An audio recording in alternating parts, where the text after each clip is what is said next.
பிள்ளையே, ஒரு செயலை செய்வதற்கு முன் தயங்கிக் கொண்டே நிற்காதே. வெற்றியானால் அடுத்த கட்டத்திற்கு செல்வாய், தோல்வியானால் அனுபவத்தை கற்றுக்கொள்வாய். நடக்குமா நடக்காதா என்று நீ முயற்சி செய்யாமலே நீ ஆழ்மனதில் நினைத்து தவித்து வேதனைப்படுவதால் வீண் வேதனைகளும் வருத்தங்களும் மட்டுமே மிஞ்சிடும். என் அன்பு பிள்ளையே, கலங்கி நின்றது போதும்.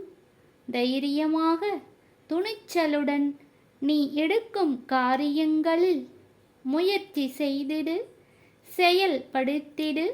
வெற்றிகளை காண்பாய், சந்தோஷம் இரட்டிப்பாக பெறுவாய். வெற்றிவேல் முருகனுக்கு அரகரோகரா.